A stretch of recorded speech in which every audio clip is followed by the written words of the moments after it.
कि मैं ऐसे जमाई के हाथ अपनी बेटी का हाथ नहीं दे सकती कि जो ना तो देखने का अच्छा है ना रहने के लिए घर है।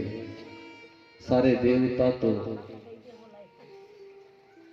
बड़े बड़े रथ लेकर आए, लेकिन भोलेनाथ तो बेल पर ही आ गए। ऐसा जमाई को मैं अपनी लड़की कैसे दे सकती हूं कि जिसके साथ भूत चुड़ैल रहे, मेरी बेटी तो डर जाएगी, मर जाएगी, मैं उसको कैसे दे सकती हूँ। विलाप करती है माता मैना और रोती है और यही कहती है, हे बेटी तेरा क्या होगा। तो सही भी है, कोई भी माँ बाप अपनी बेटी को ऐसे व्यक्ति के हाथ में नहीं दे सकते कि जिसका ना तो घर है ना कोई बार है, या फिर जो ऐसा करता उसको कभी कोई औलाद नहीं। माता मैना जोर जोर से चीख पाड़ पाड़ करके रो रही है, चिल्ला चिल्ला करके रो रही है, हे बेटा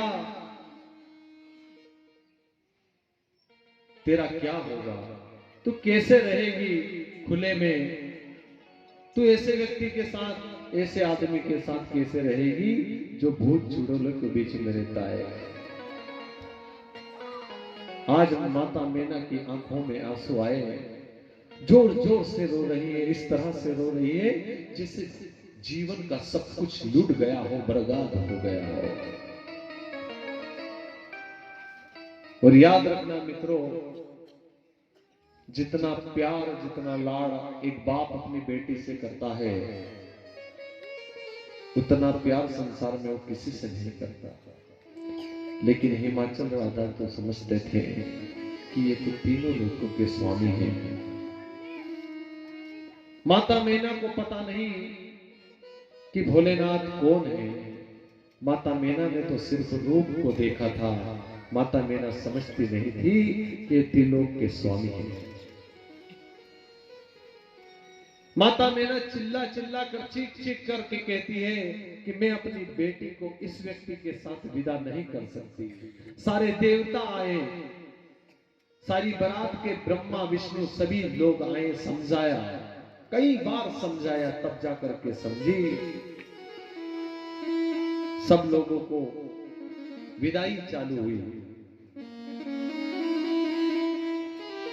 हिमाचल राजा सारे देवताओं को विदा करने में लगे हैं और इधर माता पार्वती की विदाई के लिए माता मैना तैयारी कर रही है। लेकिन दुख इसी बात का है कि एक बेटी जिसका ना तो घर है ना बार है, उस व्यक्ति के साथ में विदा करो, कितनी तकलीफ होती है। कोई भी दुखी बेटी यदि है और माँ बाप को मालूम पड़ता है कि मेरी बेटी बहुत परेशान है, बहुत दुखी है, तो उसको भी रोना आ जाता है। आज माता मैना अपने गले से लगाकर अपने जिगर के टुकड़ों को रोने लगती है कि बेटा तू अच्छे से रहना, तू अपना ध्यान रखना, क्योंकि साथ दुनिया में सब चीज आसानी से मिल जाती है, लेकिन मां का मिलना बहुत मुश्किल है।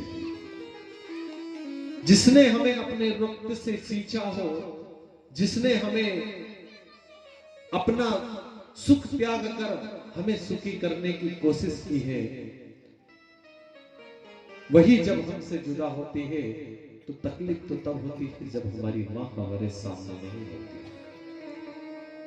बाप तो बाहर का कमाया, बाहर का खेती करना, लेकिन मां तो सारे घर सारे परिवार सारी रिश्तेदारी को निभाती है। मां के आंचल ने युगों युगों से भगवान को पाला है। मां के आंचल में भगवान राम भी कहां से आए बताओ? यदि मां नहीं होती तो भगवान राम कहां से आते थे? मां के आंचल ने युगों युगों से भगवान को पाला है। मां के चरणों में जन्नत गिरजाघर शिवाला है। मां हंसती है तो धरती भी जर्रा मुस्कुराता है। देखो दूर अंबर में धरती भी शीश झुकाती है। मां जिसके घर में मां नहीं है, एक छोटा सा बच्चा होता है 2 साल या 1 साल का, उसके घर में यदि मां ना हो, उसकी मां पहले से मर गई हो, तो उस बच्चे से उसके दिल पे हाथ रख के पूछना कि उसका क्या हाल होता है। तकलीफ जब होती है जब वही औलाद बड़ी होकर के अपनी मां को रोटी के लिए तरसाती है। एक पराई स्त्री के लिए उसी मां को अलग कर दिया जाता है, उसी मां को 5 बर्तन दे करके अलग कर दिया जाता है। एक मां थी, बुजुर्ग मां, उसको एक ही लड़का था।